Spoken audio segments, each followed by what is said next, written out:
আমার পরিবারের একজন সদস্য নাম মহুয়া দাস, তার থেকে আমার এই রেসিপিটা শেখা।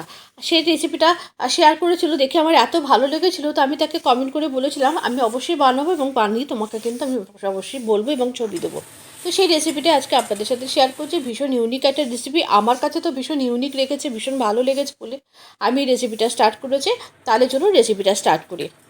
এই রেসিপিটার জন্য আমাদের যেটা লাগছে সেটা হচ্ছে আমি এখানে পেঁয়াজ নিয়েছি, আর বেশ কিছু পরিমাণ সিম, রসুন আর কাঁচা লঙ্কা নিয়েছি।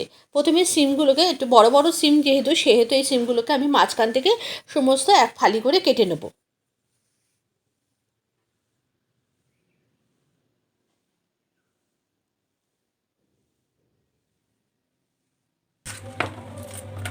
এই সিমগুলোকে সব কেটে নিয়েছি, একটু জলে ভেজানো থাক।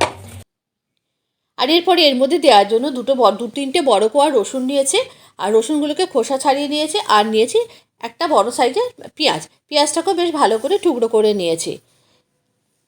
আর এর মধ্যে দেওয়ার জন্য বেশ কিছুটা পরিমাণ মুসুর ডাল আমি বেশ আধ ঘন্টা ধরে ভিজিয়ে রেখেছি, ভালো করে জল দিয়ে ধুয়ে।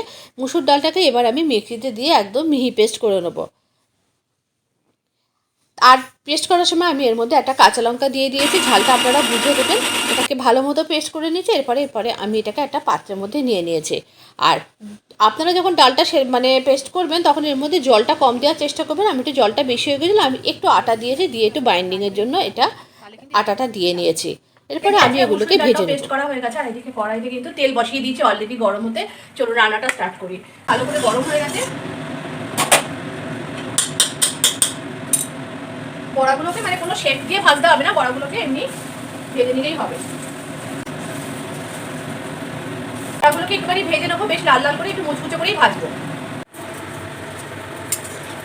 এরপরে বড়াগুলোকে বেশ উল্টে পাল্টে লাল লাল করে ভাজতে হবে। একটু মুচমুচে করে ভাজার চেষ্টা করবেন, তাহলে বড়াগুলো তরকারিটা খেতে ভালো লাগবে। এরকম বেশ লাল লাল করে উল্টে পাল্টে বড়াগুলোকে ভেজে তুলে নিয়েছি। এরপরে কড়াইতে আমি আরেকটু তেল দিয়ে দিয়েছি, আর তেলটা গরম হলে তার মধ্যে দিয়ে দিয়েছি একটু কালো জিরে ফোড়ন।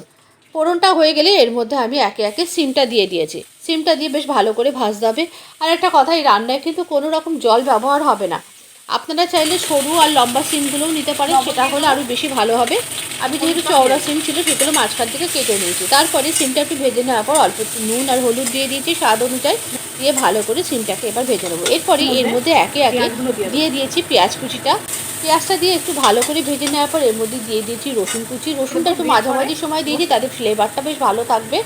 আর তারপর গ্রেট করে দিয়েছি, আর তারপরে এর মধ্যে একটা কাঁচা টমেটো গ্রেট করে দিয়েছি। আপনারা তো জানেন এই কাঁচা টমেটো খেতে আমার কত ভালো লাগে। মহুয়ার কাছ থেকে যে রেসিপি আমি দেখেছি তাতে সে এর মধ্যে সর্ষে আর পোস্ত পেস্ট ব্যবহার করেছে, কিন্তু আমি একটু আমার মতো করে করেছি। একদম তো না হুবহু করে দেওয়াটা ঠিক না, একটু আমি আমার মতো করে আমার টেস্ট অনুযায়ী করেছি। এরপরে টমেটোটা গ্রেট করে দিয়েছি, তারপরে আমি এর মধ্যে একটু ড্রাই সর্ষে পাউডার দিয়ে দিয়েছি। আমি এর মধ্যে কোনো রকম জল ব্যবহার করিনি। ড্রাই সর্ষে পাউডার দিয়ে দিয়েছি। দেওয়ার পর এরপরে এর মধ্যে ভেজে রাখা বড়াগুলোকে হাত দিয়ে এরকম করে ভেঙে দিয়েছি। দিয়ে আর কিছুই না, অল্প একটু স্বাদ অনুযায়ী চিনি দিয়ে দিয়েছি। এরপরে একদম মিডিয়াম টু লো ফ্লেমে এটাকে ধীরে ধীরে রান্না করতে হবে, যেন মাখো মাখো ব্যাপারটাও আসে, আবার সিমটাও ভালো মতো সেদ্ধ হয়ে যায়।